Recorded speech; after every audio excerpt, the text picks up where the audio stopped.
കേരളത്തിൽ ഓടുന്ന ഊബർ എന്ന കമ്പനിയോ ഓല എന്ന കമ്പനി ഇതുവരെ കേരളത്തിൽ രജിസ്റ്റർ ചെയ്തിട്ടില്ല. ബാക്കി ഏതൊക്കെ കമ്പനികൾ രജിസ്റ്റർ ചെയ്ത കമ്പനികളുണ്ട്? ഒരു കമ്പനി രജിസ്റ്റർ ചെയ്തിട്ടുള്ളൂ. ഒരു കമ്പനി പേര് ഞാൻ ഓർക്കുന്നില്ല. ഇപ്പോൾ റാപ്പിഡോ രജിസ്റ്റർ ചെയ്ത് അപേക്ഷ കൊടുത്തിട്ടുണ്ട്, അപേക്ഷ തന്നിട്ടുണ്ട്. ഇത് സ്റ്റേറ്റ് ട്രാൻസ്പോർട്ട് അതോറിറ്റിയാണ് പരിശോധിക്കേണ്ടത്.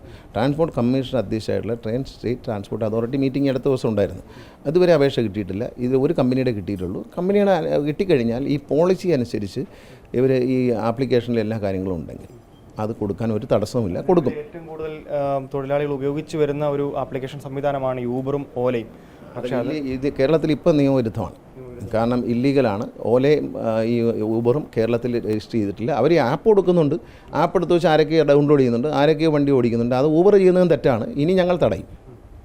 നിയമവിരുദ്ധമായിട്ട്, അതായത് ഞങ്ങൾക്ക് സർക്കാരിന് തരേണ്ട ഒരു നികുതിയുണ്ട്. ആ നികുതി ഇത്ര രൂപയാണെന്ന് കേന്ദ്ര ഗവൺമെൻറ്റാണ് നിശ്ചയിച്ചിരിക്കുന്നത്, നികുതി എമൗണ്ട്. ഇപ്പോൾ ഈ ഫീസ്, അത് അവരടയ്ക്കേണ്ട ഫീസ് എമൗണ്ട് കഴിഞ്ഞ മാസം വീണ്ടും പുതുക്കിയിട്ടുണ്ട് കേന്ദ്ര സർക്കാർ. അതിനൊരു നടപടി എടുക്കുള്ളൂ. കാരണം വെച്ചാൽ ഇനി അപേക്ഷ കൊടുക്കാതെ അവർ സ്റ്റേറ്റ് ട്രാൻസ്പോർട്ട് അതോറിറ്റീനെ അനുവാദം വാങ്ങിക്കൊണ്ട് പ്രവർത്തിക്കാം. അനുവാദം വാങ്ങിക്കാതെ പ്രവർത്തിച്ചാൽ പിടിക്കും. അതുപോലെ തന്നെയാണ് നമ്മൾ ഈ പ്രൈവറ്റ്, ഉദാഹരണം പറയുന്നത്, സെക്കൻഡ് ഹാൻഡ് കാറുകൾ വിൽക്കുന്ന ഷോറൂമുകളുണ്ട്. ഇവർക്കൊരു രജിസ്ട്രേഷൻ വേണം എന്ന് കേന്ദ്ര നിയമത്തിൽ പറയുന്നുണ്ട്.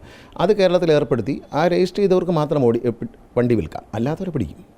അതിപ്പോൾ പിടിച്ചു തുടങ്ങി. അത് ഒരുവിധ ആളുകളെല്ലാം അത് രജിസ്റ്റർ ചെയ്ത് കഴിഞ്ഞു. ഒരു നിശ്ചിത എമൗണ്ട് അടച്ച് സർക്കാരിൽ രജിസ്റ്റർ ചെയ്യണം, ഓതറൈസേഷൻ വാങ്ങണം. പലയിടങ്ങളിലും ഇപ്പോൾ ഈ ഊബർ ടാക്സി ജീവനക്കാരെ മർദ്ദിക്കുന്ന ഒരു സാഹചര്യത്തിൻ്റെ കാര്യത്തിലുണ്ട്. കോവളത്ത് കഴിഞ്ഞ ദിവസം കണ്ടു, മൂന്നാറിൽ കണ്ടു. അപ്പോൾ അങ്ങനെ നിലവിൽ നിരവധി ഇടങ്ങളിൽ ഈ മറ്റു തൊഴിലാളികൾ ഊബർ അല്ലെങ്കിൽ ഓൺലൈൻ സംവിധാനത്തിൽ ഓട്ടോ ഓടുന്ന തൊഴിലാളികളെ മർദ്ദിക്കുന്ന സാഹചര്യത്തിലൂടെ കാര്യങ്ങൾ നീങ്ങുന്നുണ്ട്.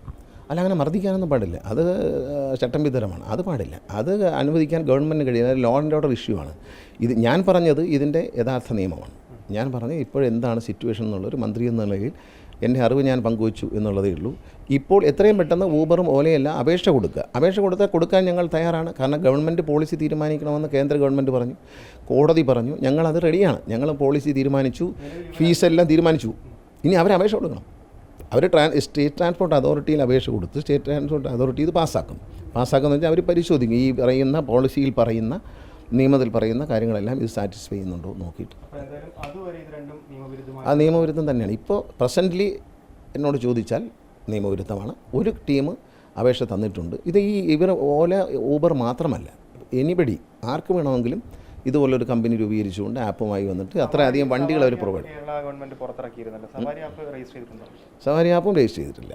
പുറത്തിറക്കിയെങ്കിലും അതും രജിസ്റ്റർ ചെയ്യണം. അതും ഈ നിയമത്തിൻ്റെ പുറത്ത് രജിസ്റ്റർ ചെയ്യേണ്ടതാണ്. സവാരി ആപ്പൊന്നും അങ്ങനെ പോപ്പുലർ ആയിട്ടില്ല, പക്ഷേ അതും രജിസ്റ്റർ ചെയ്യേണ്ടതാണ്. ഈ നിയമത്തിൽ ഇതെല്ലാവർക്കും ബാധകമാണ്. അത് ഈ ആർക്കാണെങ്കിലും എനിബഡി, വേറെ കുറച്ച് ചെറുപ്പക്കാർ ചേർന്ന് പുതിയൊരു സാധനം തുടങ്ങുന്നു, അവർക്കും ഇത് ആപ്ലിക്കബിളാണ്. അവരും രജിസ്റ്റർ ചെയ്യണം. സ്റ്റേറ്റ് ട്രാൻസ്പോർട്ട് അതോറിറ്റിക്ക് അപേക്ഷ കൊടുത്താൽ ഈ നമ്മുടെ മാനദണ്ഡത്തിൽ പറയുന്ന കാര്യങ്ങൾ സാറ്റിസ്ഫൈ ചെയ്യുന്നുണ്ടെങ്കിൽ അപ്പോൾ തന്നെ അനുവാദം കൊടുക്കും. അതിനൊരു ഫീസുണ്ട്, ആ ഫീസ് അടയ്ക്കണം.